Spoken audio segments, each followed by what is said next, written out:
ಇನ್ನು ನಾಡದೇವತೆ ಚಾಮುಂಡೇಶ್ವರಿ ದೇವಸ್ಥಾನದ ವಿಚಾರವಾಗಿ ಸಿದ್ದರಾಮಯ್ಯ ಹಾಗೂ ರಾಜ ಮನೆತನ ನಡುವಿನ ಕಾಳಗ ಇಂದು ನಿನ್ನೆದಲ್ಲ. ಸಾಕಷ್ಟು ವರ್ಷಗಳಿಂದ ಹೇಳಬೇಕು ಅಂದರೆ 90ರ ದಶಕದಿಂದಲೂ ಕೂಡ ಈ ವಿಚಾರ ಸಿದ್ದರಾಮಯ್ಯ ಹಾಗೂ ರಾಜಮನೆತನ ನಡುವೆ ಒಂದು ರೀತಿ ಸಾಕಷ್ಟು ಬಿಕ್ಕಟ್ಟನ್ನು ಉಂಟು ಮಾಡಿರೋದು ಸುಳ್ಳಲ್ಲ.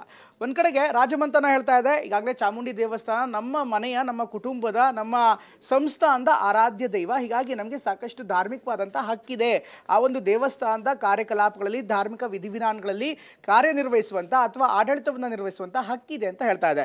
ಆದರೆ ಈಗ ಸಿದ್ದರಾಮಯ್ಯನವರು ಈಗ ಸಾಂವಿಧಾನಿಕದ ವಿಚಾರವನ್ನು ಮುಂದಿಟ್ಟು ಯಾವುದೇ ಕಾರಣಕ್ಕೂ ಕೂಡ ಯಾರು ಏನೇ ನಿರ್ಧಾರ ಮಾಡಿದ್ರು ಕೂಡ ಒಂದು ಪ್ರಾಧಿಕಾರವನ್ನು ರಚನೆ ಮಾಡ್ತೀವಿ, ಪ್ರಾಧಿಕಾರದ ಮೂಲಕ ಈಗಾಗಲೇ ನಾಡದೇವತೆ ಚಾಮುಂಡೇಶ್ವರಿ ದೇವಸ್ಥಾನ ಇದೆ ಅದನ್ನು ಆಡಳಿತ ಮಾಡ್ತೀವಿ ಅಂತ ಹೇಳ್ತಿದ್ದಾರೆ. ಈ ವಿಚಾರ ಅಂದರೆ ಪ್ರಾಧಿಕಾರದ ವಿಚಾರ ಈಗ ಪ್ರಮೋದಾದೇವಿ ಅಥವಾ ರಾಜಮನೆತನ, ಮೈಸೂರು ರಾಜಮನೆತನ ವರ್ಸಸ್ ಸಿದ್ದರಾಮಯ್ಯ ಅನ್ನುವಂತ ಆಗ್ತಾ ಇದೆ. ಧರ್ಮದ ವಿಚಾರದಲ್ಲಿ, ದೇವಸ್ಥಾನದ ವಿಚಾರದಲ್ಲಿ ಸರ್ಕಾರದ ಏನು ಪಾತ್ರ ಇಲ್ಲ. ಒಂದು ಸಭೆ ಮಾಡೋದು ಕಾನೂನು ಬಾಹಿರ ಅಂತ ಕೋರ್ಟಲ್ಲಿ ಏನು ತೀರ್ಮಾನ ಆಗಿದೆ ಅದರ ಪ್ರಕಾರ ಮಾಡ್ತಾರೆ. ಚಾಮುಂಡಿ ಬೆಟ್ಟ ಪ್ರಾಧಿಕಾರ ಸಮರ, ರಾಜಮನೆತನ ವರ್ಸಸ್ ಸರ್ಕಾರ. ಸಿಎಂ ಸಭೆಗೆ ವಿರೋಧ, ರಾಜವಂಶಸ್ಥ ಯದುವೀರ್ ಒಡೆಯರ್ ಕಿಡಿ.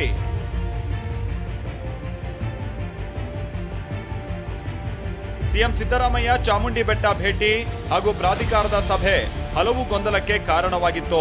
ರಾಜಮನೆತನದ ವಿರೋಧದ ಮಧ್ಯೆ ಸಿಎಂ ನೇತೃತ್ವದಲ್ಲಿ 3 ಗಂಟೆಗಳ ಕಾಲ ಚಾಮುಂಡಿ ಬೆಟ್ಟ ಪ್ರಾಧಿಕಾರದ ಸಭೆ ನಡೆಯಿತು.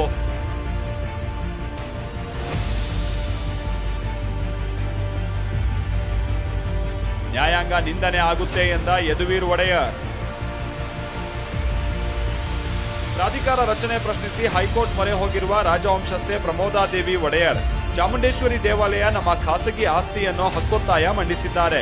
ವ್ಯಾಜ್ಯ ಬಗೆಹರಿಯುವ ಮುನ್ನವೇ ಸಭೆ ಮಾಡೋದು ಕಾನೂನು ಬಾಹಿರ ಅಂತ ರಾಜವಂಶಸ್ಥರೂ ಆದ ಸಂಸದ ಯದುವೀರ್ ಒಡೆಯರ್ ವಿರೋಧ ವ್ಯಕ್ತಪಡಿಸಿದ್ದಾರೆ. ಪ್ರಮೋದಾದೇವಿ ಒಡೆಯರ್, ಯದುವೀರ್ ಒಡೆಯರ್ ಇಬ್ಬರೂ ಸಭೆಗೆ ಗೈರಾಗಿದ್ದರು. 5ನೇ ತಾರೀಕುವರೆಗೂ ಸ್ಟೇ ಇದೆ. 5ನೇ ತಾರೀಕುವರೆಗೂ ಸ್ಟೇ ಇದೆ. ಬಹಳ ಸ್ಪಷ್ಟವಾಗಿ ಈ ಬೆಟ್ಟದ ಪ್ರಾಧಿಕಾರ ಮಾಡಿದ್ದೀವಿ. ಪ್ರಾಧಿಕಾರ ಮಾಡಿದ ಮೇಲೆ ಪ್ರಮೋದಾದೇವಿಯವರು ಸ್ಟೇ ತಗೊಂಡಿದ್ದಾರೆ. ಮೊದಲನೇ ಸಭೆ ಕರೆದಿದೆ. ನಾನು ಚಾಮುಂಡಿ ಬೆಟ್ಟದಲ್ಲಿ ಮೊದಲನೇ ಸಭೆ ಅವರು ಸ್ಟೇ ತಗೊಂಡಿದ್ರು. ಸ್ಟೇ ಇರಬೇಕಾಗಿತ್ತು. ಈಗ ಕೋರ್ಟಲ್ಲಿ ಏನು ತೀರ್ಮಾನ ಆಗಿದೆ ಅದರ ಪ್ರಕಾರ ಮಾಡ್ತಾರೆ. ರಾಜವಂಶಸ್ಥರಿಗೆ ಟಾಂಗ್ ಕೊಟ್ಟ ಸಿಎಂ ಸಿದ್ದರಾಮಯ್ಯ. ಇನ್ನು ಸಿಎಂ ರಾಜವಂಶಸ್ಥರ ವಿರೋಧ ಲೆಕ್ಕಿಸದೆ ಪ್ರಾಧಿಕಾರದ ಮೊದಲ ಸಭೆ ನಡೆಸಿದ್ರು. ಆ ಮೂಲಕ ರಾಜವಂಶಸ್ಥರಿಗೂ ಟಾಂಗ್ ಕೊಟ್ರು. ಹಾಗೆ ನೋಡಿದ್ರೆ ರಾಜವಂಶಸ್ಥರು ಹಾಗೂ ಸಿದ್ದರಾಮಯ್ಯ ನಡುವಿನ ಕಾನೂನು ಸಂಘರ್ಷಕ್ಕೆ 3 ದಶಕಗಳ ಇತಿಹಾಸ ಇದೆ. ಚಾಮುಂಡೇಶ್ವರಿ ಪ್ರಾಧಿಕಾರ ರಚನೆ ಮಾಡಿರೋದೇ ರಾಜವಂಶಸ್ಥರ ವಿಶೇಷ ಅಧಿಕಾರವನ್ನ ಕಸಿದುಕೊಳ್ಳೋದಕ್ಕೆ. ಚಾಮುಂಡಿ ಬೆಟ್ಟಕ್ಕೆ ಕೈ ಹಾಕಿದ್ದರಿಂದಲೇ ಗೂಢ ಹಗರಣದಲ್ಲಿ ಸಂಕಷ್ಟಕ್ಕೆ ಸಿಕ್ಕಾಕೊಂಡಿದ್ದಾರೆ ಅಂತೆಲ್ಲ ಜನ ಮಾತನಾಡ್ಕೊಳ್ತಾ ಇದ್ದಾರೆ.